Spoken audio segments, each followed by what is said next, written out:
నమస్తే, welcome to our channel. నేను సిరి. నార్త్లో బీజేపీ ఎంపీ సీట్లు కొంచెం తక్కువ అవుతున్నాయని అనిపిస్తుంది. అంటే వాళ్ళు 300 అనుకున్న ప్లేస్లో 230 వస్తాయి. 70 సీట్లు కొంచెం తక్కువ ఉన్నందువల్లనే వాళ్ళ ఫోకస్ అంతా ఈసారి సౌత్ సైడ్ అంటే ఆంధ్రప్రదేశ్ కావచ్చు, తెలంగాణ కావచ్చు, వీటిపైన దృష్టి పెడుతున్నట్టు అనిపిస్తుంది. సో దీని ప్రకారం చూస్తే ఈసారి ఢిల్లీలో మరి చంద్రబాబు నాయుడు గారు చక్రం తిప్పబోతున్నారా, మళ్ళీ ఎన్డీఏ అంటే బీజేపీ కన్వీనర్గా చంద్రబాబు ఉండబోతున్నారా? సో ఈ అంశాన్ని మనకి వివరించడానికి మనతో పాటు ఉన్నారు ప్రముఖ సీనియర్ జర్నలిస్ట్ డివిఎస్ గారు. నమస్కారం సార్. నమస్తే సార్, ఇప్పుడు చూస్తుంటే బీజేపీకి ఎంపీ సీట్లు అంటే అది మనం చూసాం, ఎంపీ సీట్లు కొంచెం తక్కువ అవుతున్నాయన్న వార్తలు కొంచెం అయితే మనకు వినిపిస్తున్నాయి. 70 సీట్ల వరకు తక్కువ వస్తున్నాయి అన్నట్టు మనకు వార్తలు వస్తున్నాయి. అయితే దాని ప్రకారం చూసుకుంటే అమిత్ షా గారు కొన్ని వ్యాఖ్యలు చేశారు. ఏంటంటే ఈసారి ఎన్డీఏ కూటమికి గెలవబోతుంది, ఆంధ్రాలో 17 సీట్ల దాకా మేము సాధించగలుగుతున్నాం, అక్కడ గెలవబోతున్నాం అని చెప్పేసి వాళ్ళు చెప్పడం జరిగింది. అండ్ దీని ప్రకారం చూసుకుంటే ఈసారి మరి ఢిల్లీలో చక్రం తిప్పబోయే చంద్రబాబు నాయుడు గారే అంటారా?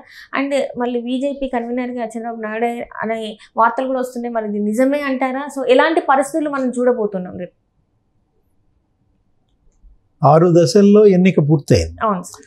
రేపు 1వ తారీఖున లాస్ట్ ఫేజ్ 7వ ఫేజ్ ఎన్నికలు రాబోతున్న దీంట్లో ప్రధాని మోడీ, అమిత్ షా ప్రసంగాలలో కూడా కొంత ఏమైనా వెళ్తోంది సందేశం. మీరు చెప్పినట్లుగానే బీజేపీ సీట్లు తగ్గుతున్నాయి కాబట్టి కొంచెం ఇంకా అగ్రెసివ్గా స్పీచ్ వెళ్తున్నాయి. ఏది ముజ్రా డ్యాన్సులు చేస్తున్నారు ముస్లిం ఓట్ల కోసం ఇండి కూటమి.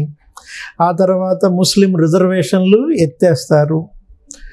అవి ఎస్సీ ఎస్టీ ముస్లిం వాళ్ళ రిజర్వేషన్లు కోత పడుతుంది అని ఇట్లా కొన్ని వర్గాలను రెచ్చగొట్టేలాగా మోడీ మాటలు.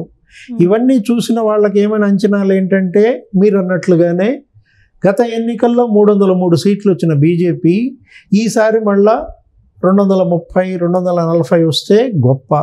అందుకే కొత్త పొత్తులను ముందే గ్రహించి ఆహ్వానించారని, గతంలో ఎన్డీఏలో ఉండి దూరమైనటువంటి పార్టీలతో మళ్ళా పొత్తు పెట్టుకున్నారని, చంద్రబాబుతో పొత్తు తెలుగుదేశం. ఇప్పుడు నిన్న కూడా అమిత్ షా ప్రకటన మనం చూసాం. ఏంటి, ఆంధ్రప్రదేశ్లో కూటమి గెలుస్తోంది, విజయ భేరీ మోగిస్తోంది, 17 ఎంపీ సీట్లు మేము కొడుతున్నాం అన్న దీంట్లో సౌత్ ఇవాళ మళ్ళా క్రియాశీలం కాబోతోందా? దక్షిణాది వాళ్లే మళ్ళా దేశ రాజకీయాలను ప్రభావితం చేయబోతున్నారా? అలయన్స్ కన్వీనర్గా మరోసారి చంద్రబాబు అవుతాడా? ఎందుకంటే గతంలో ఆయన పనిచేశారు. ఏది అసలు తెలుగుదేశం మొదట్లో కూడా లోక్సభలో అతిపెద్ద ప్రతిపక్ష గ్రూపుగా పనిచేసింది 30 ఎంపీ సీట్లతో.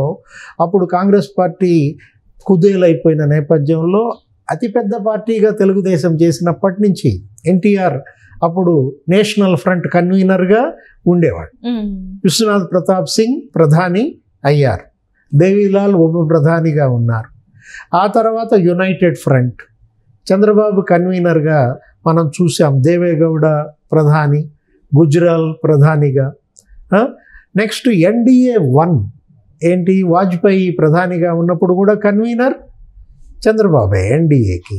నెక్స్ట్ మోడీ 2014లో గెలిచినప్పుడు కూడా ఎన్డీఏ కన్వీనర్గా చంద్రబాబు ఉన్న దీంట్లో ఇప్పుడు మళ్ళా ఇంకోసారి చంద్రబాబు ఎన్డీఏ కన్వీనర్గా ఉంటారా?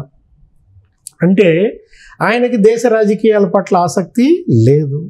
ప్రధాన కర్తవ్యం రాష్ట్రం. ఆంధ్రప్రదేశ్ రాజకీయాలపై నా ముందు బాధ్యత అని ఆయన చెప్పిన దీంట్లో 5 ఏళ్ల జగన్మోహన్ రెడ్డి పరిపాలనలో అధోగతి పాలైన రాష్ట్రాన్ని ముందు నిలబెట్టాలి. ఏది ఇక్కడ అప్పుల్లో ఊబిలో కూరుకుపోయిన ఈ రాష్ట్రంలో మళ్ళా అప్పుల్లో నుంచి దీన్ని బయట వేయాలి, ఉపాధి కల్పించాలి, తరిమేసిన పరిశ్రమలను వెనక్కి తీసుకురావాలి, కొత్త పరిశ్రమలు వచ్చేటట్టు చూడాలి. అనేక బాధ్యతలు ఇక్కడ స్థానికంగా ఆంధ్రప్రదేశ్లో చక్కదిద్దాల్సిన పరిస్థితుల్లో చంద్రబాబు మరి మళ్ళా దేశ రాజకీయాలపై ఎంత మేర ఫోకస్ పెడతారు? ఒకటి, కన్వీనర్గా ఉన్నంత మాత్రాన ఆంధ్రప్రదేశ్ను వదిలేయాలనేమీ లేదు. గతంలో కూడా ఆయన ఆంధ్రప్రదేశ్ ముఖ్యమంత్రిగా ఉన్నప్పుడు కన్వీనర్గా అక్కడ బాధ్యతలు నిర్వహించారు. ఏముంటుంది బాధ్యతలు? ఎన్డీఏ మీటింగ్ పెడతారు, మీటింగ్ పెట్టినప్పుడు ఈయన అక్కడికి వెళ్ళి కన్వీన్ చేస్తాడు. అక్కడ ఉన్నటువంటి వాళ్ళందరినీ కూడా ఒక అజెండా కిందకి తీసుకురావటం, ఉమ్మడి అజెండా ప్రాతిపదికన అలయన్స్ పనిచేయటం, కామన్ మినిమం ప్రోగ్రామ్. ఎన్డీఏ భాగస్వామ్య పక్షాలన్నీ కూడా ఇవాళ మరి ఏకం చేయాలంటే, ఒక తాటిపైన నిలబెట్టాలంటే సుదీర్ఘ అనుభవం ఉన్నటువంటి చంద్రబాబు వల్లే సాధ్యమనే మాట కూడా వినిపిస్తోంది. అటు ఆంధ్రప్రదేశ్ నిలబడాలి, ఇటు దేశంలో మళ్ళా ఒక దక్షిణాది ప్రభావం కనపడాల. ముందు కేంద్రం నుంచి నిధులు తీసుకురావాలి, అటు అమరావతి నిర్మాణం జరగాలి. రాజధాని అమరావతి కుదేలైపోయింది జగన్మోహన్ రెడ్డి 5 ఏళ్ల పరిపాలనలో. పోలవరం ధ్వంసమైంది, డయాఫ్రమ్ వాల్ దెబ్బతింది, గైడ్ బండు కుంగిపోయింది. ఇంకా పోలవరం ఈ 5 ఏళ్లలో పూర్తి చేయకపోతే చరిత్ర క్షమించదు. కాబట్టి కేంద్రం నుంచి పోలవరానికి నిధులు తీసుకురావాలి. దెబ్బతిన్న డయాఫ్రమ్ వాల్ మళ్ళా పునర్నిర్మించాలంటున్నారు. వీటన్నిటినీ చక్కదిద్దాలంటే కేంద్రంతో సత్సంబంధాలు ఉండాలి, కేంద్ర నిధులు పుష్కలంగా రాబట్టాలి. ఇది ఎప్పుడు సాధ్యం? కేవలం ముఖ్యమంత్రిగా రాష్ట్రానికే పరిమితం అయితే అది సాధ్యం కాదు. అటు దేశంలోనూ క్రియాశీలంగా ఉంటూ ఆ ఎన్డీఏ భాగస్వామ్య పక్షాలతో కూడా చొరవగా ఉంటే మాత్రమే ఇది సాధ్యమవుతుంది. అంటే చక్రం తిరిగింది, ఇది సైకిల్. ఏంటి సైకిల్ అనేది? చక్రం అనేది ఏంటుంది? ఏమిటి?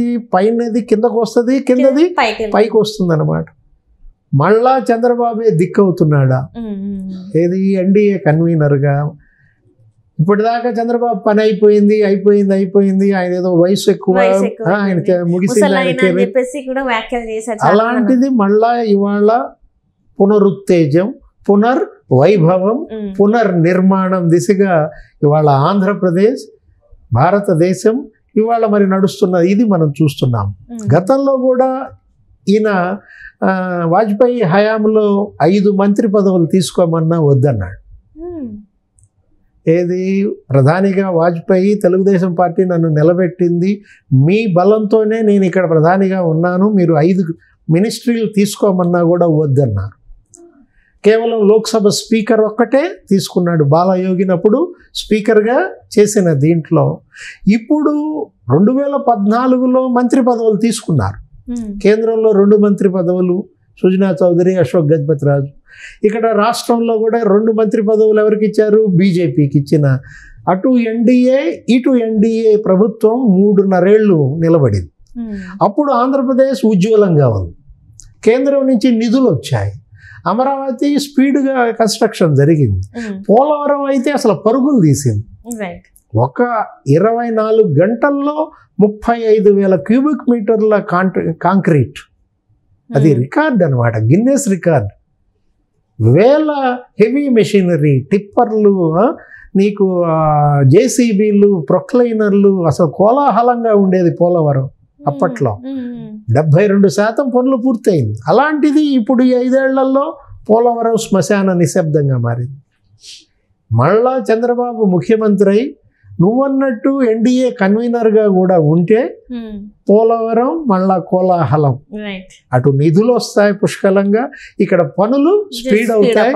2 ఏళ్లలో పోలవరం పూర్తి చేసే అవకాశాలు కూడా ఉన్నాయి. అదేవిధంగా రాజధాని అమరావతి కూడా స్పీడ్ అవుతుంది, కన్స్ట్రక్షన్స్ పెరుగుతాయి. ఎప్పుడైతే నీకు కట్టుబడి పెరిగిందో ఉపాధి పెరుగుతుంది, అందరికీ ఉపాధి ఏర్పడుతుంది. ఎంప్లాయ్మెంట్ వచ్చినప్పుడు నీకు వెంటనే ట్యాక్సులు పెరుగుతాయి, కంపెనీలు వస్తాయి, ఉపాధి ఇంకా పెరుగుతుంది. దీనివల్ల సంపద చక్రం గిర్రన తిరుగుతుంది. ఒక ఉత్తేజం, ఒక జీవితం, అందరికీ కూడా ఒక ఆశావహ దృక్పథం, పేదరిక నిర్మూలన వైపు ఆంధ్రప్రదేశ్ అడుగులు పడతాయి. అటు ప్రత్యేక హోదా కూడా వచ్చే అవకాశం ఉంది. ఎందుకని? గతంలో ప్రత్యేక ప్యాకేజీ దానికి ఒప్పుకున్నటువంటి చంద్రబాబు ప్రత్యేక ప్యాకేజీ ప్రకారం నిధులు పుష్కలంగా ఇస్తారా? లేదు, నేను ఎన్డీఏ కన్వీనర్గా ఉండాలంటే నా రాష్ట్రానికి హోదా రావాల్సిందే, ప్రత్యేక హోదా వస్తే కానీ నేను ఎన్డీఏ కన్వీనర్గా ఉండను అని పట్టుబడతాడా? గతంలో మనం చూసాం. ఏది? ఆ ముంపు మండలాలు కలిపితేనే ప్రమాణ స్వీకారం చేస్తానన్నాడు. తెలంగాణ నుంచి 7 ముంపు మండలాలను ఏపీలో కలిపితేనే చంద్రబాబు ఏపీ ముఖ్యమంత్రిగా ప్రమాణ స్వీకారం చేస్తానని పట్టుబడితే అప్పుడు ప్రధాని మోడీ అప్పటికప్పుడు ఒక ఆర్డినెన్స్ ఇచ్చారు. అప్పటికప్పుడు పోలవరం డెవలప్మెంట్ అథారిటీ ఏర్పాటు చేశారు. మొదటి లోక్సభ సమావేశాల్లోనే బిల్లు తెచ్చారు. మొదటి లోక్సభ సమావేశాల్లోనే 7 ముంపు మండలాల విలీనం జరిగింది కాబట్టే పోలవరం నిర్మాణానికి అవరోధాలు తొలగాయి. మరి రేపు చంద్రబాబు ముఖ్యమంత్రిగా మళ్ళా ప్రమాణ స్వీకారం వస్తే ఎన్డీఏ కన్వీనర్గా ఆయన ఉండమంటే మరి దేనికోసం పట్టుబడతాడు? చూడాలి సార్. మరి ప్రత్యేక హోదా ఇస్తేనే ఎన్డీఏ కన్వీనర్గా ఉంటానంటాడా? సో మనకి తెలుస్తుంది అనమాట ఎప్పుడు ఏం జరుగుతుంది అనేది. కొద్ది రోజుల్లో ఇంకొంచెం టైంలో వ్యవధిలోనే మనకి అన్ని ఒక క్లారిటీ అయితే వచ్చే అవకాశం ఉంది. సో వెయిట్ అండ్ సీ అన్నట్టు ఉంది సార్ మన పరిస్థితి. సో ఏపీలో ఏం జరుగుతుంది, ఎలా ఉండబోతుంది అనేది అయితే కొద్ది రోజుల్లో మనకి తెలిసిపోతుంది. Right, thank you so much sir. నమస్తే.